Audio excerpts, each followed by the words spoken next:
মানেই প্যারা, আমি প্রেমের গোষ্ঠী গিলাই। হ্যাঁ, প্রেম নিয়ে বই পাবেন। তো আমি মনে করি যে পাগলামি সবসময় খারাপ না। তারপরে প্রেম বলে মানুষ কি করে, পাগলামি করে না। প্রাকৃতিক ব্যাপার, মানুষ খুব রেশনাল প্রাণী। হ্যাঁ, মানুষ যুক্তিবাদী প্রাণী। তারপর দেখা যায় যখন বৃষ্টি হয়, তার ঠান্ডা লাগবে, যে সে কিন্তু বৃষ্টিতে দিয়েছে, ছাতা ফেলে দিয়ে বৃষ্টিতে দিয়েছে। সামনে পুলিশ সামনে গুলি করছে, তারপরেও মানুষ বুক পেতে দেয়, দেয় না? এখন যুক্তিবাদী মানুষের চোখে এটা পাগলামি হতে পারে, কিন্তু এই পাগলামি কিন্তু খারাপ না। এই পাগলামি বিপ্লব আনতে পারে। তো আমি মনে করি যে পাগলামি সবসময় খারাপ না। তারপরে প্রেম বলে মানুষ কি করে, পাগলামি করে না, করে। তো আমার কাছে এই পাগলামিটা সবসময় একটা কিউট কি মনে হয়। এবং দেখবেন যে মারা আদর করে বলে আমার পাগল ছেলে, বলে না? তো আমার কাছে মনে হয় যে এটা পাগলামি মানে খারাপ না। আমি এটাকে, আপনি বললেন যে প্রেম বললে মানুষ পাগলামি করে, আপনিও তো বলেছেন। আমিও করেছি। তো আমি আপনাকে কিন্তু জানতে চাই যে আপনি প্রেমে পড়ে কি ধরনের পাগলামি করেছেন? ওই একটা জিনিস আমি করি না, কারণ প্রেম মানেই প্যারা, আমি প্রেমের গোষ্ঠী গিলাই। হ্যাঁ, আর প্রেম যে আমার কাছে, তাহলে কি আপনার কাছ থেকে আমরা মানে প্রেম নিয়ে কোনো বই পাবো না? প্রেম নিয়ে বই পাবেন। আমার জীবনে প্রেম না থাকলেও আমার গল্পের বই যে চরিত্রগুলো আছে তাদের জীবনে তো প্রেম আছে। এই বইটা আমার জীবনে না থাকলে উনার জীবনে আছে, উনার জীবনে আছে। আমার গল্পের বই চরিত্রটা আমি তো না, বই পড়ে বিভিন্ন চরিত্র। আপনি তো অনেক ধরনের প্রেমের পাগলামি আপনার সচেতন করেন। তো তিনি নাও মানে কোন ধরনের পাগলামিটা আপনার কাছে করবে?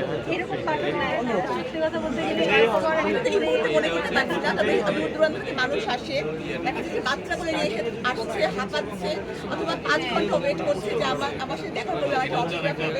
এগুলো আমার কাছে, আমি মনে করি যে আমি কৃতজ্ঞ। বলবো যে এই ফিলিংসগুলোর জন্যই আজকে সাবমিট এখানে দাঁড়িয়ে আছে। বই পড়ার মানুষ হাসি মানুষ, কত মানুষ থেকে নাম থেকে বই কিনে নিয়ে চলে যায়, ছবি তোলার জন্য বই কিনে নিয়ে চলে। ভালো না মনে হয়, কারণ হচ্ছে যে আমি এত প্যারা আমার জীবনে, এত কাজ আমার জীবনে, তারপরে হচ্ছে যে এত সোশ্যাল ওয়ার্ক, তারপরে হচ্ছে যে বিশেষ করে একটা বন্দি দিকে নিয়ে যে কাজ, বই লেখা, রোগী দেখা, তো তাকে তো সঙ্গই দিতে পারবো না জীবন সঙ্গী কেমন করে। থ্রিলার টাইপের জানতে চাই যে আপনার এখন খুব চালাকি হচ্ছে না? আসলে চাই বলেন একটু। আমি তো ব্যারিড, আপনি তো জানেনি। তো আপনার যে একটা দিন ছিল, আপনার মানে স্বপ্নের এরকম কোনো পাশে আমি পুরুষকে স্বপ্নই দেখি না। কেন পুরুষকে কোনো স্বপ্ন দেখেন না? কেন দেখেন? আসলে স্বপ্ন যদি থাকে তাহলে সেটা সফল না হলে বা সে বাস্তব না হলে সেটা হচ্ছে যে মানুষের কষ্ট হয়। তো স্বপ্ন আমার মনে হয় যে চোখ বন্ধ করে না দেখে বাস্তবে সেটা থাকাটাই ভালো হবে। বাস্তবের যাকে মনে হবে যে সে সাপোর্টিভ, মেন্টাল, ফিজিক্যাল এবং ফিনান্সিয়াল সাপোর্ট দিতে পারবে, একই পাশে রাখা উচিত। স্বপ্ন কাউকে নিয়ে কাউকে দেখলেন যে বাস্তবে স্বপ্নের সাথে সে মিলল না, তখন স্বপ্ন ভঙ্গ হওয়ার কষ্টটা। যেমন আপনি আর কত প্রশ্ন করবেন? আপনার লাস্ট আপনার যেমন মেডিকেলে ভাইবার সময় স্যার রাতে প্রশ্ন করে নাই। আপনার যেমন প্রচুর ফ্যান ফলোয়ার আছে, আবার তেমনি কিছু সমালোচকও আছে। হ্যাঁ, তো যারা অবশ্যই আমার তাদেরকে অনেক ভালো লাগে। যারা আমার সমালোচনা করে তাদেরকে আমার অনেক ভালো লাগে এই জন্য তারা নিজেকে উন্নত করার চেষ্টা না করে আমাকে উন্নত করার চেষ্টা করে, তাই না? যে সাবমিন এইভাবে না করে এরকম করলে পারলো, ওরকম করে চললো কেন, ওরকম করে বললো কেন, তারা নিজেদেরকে আয়নাতে দেখে না, তারা আমাকেই শুধু দেখে।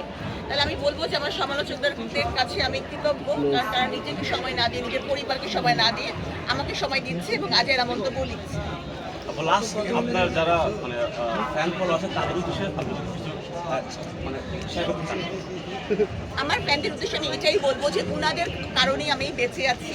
কারণ আমার জীবনে আমার কিন্তু খুব আত্মীয় স্বজন নাই, আমার জীবনে খুব কাছের মানুষ নাই, এবং যখন আমি কারাগারে গেছি তখন আমি বুঝেছি যে আসলে আত্মীয় বন্ধু বলে কিচ্ছু থাকে না।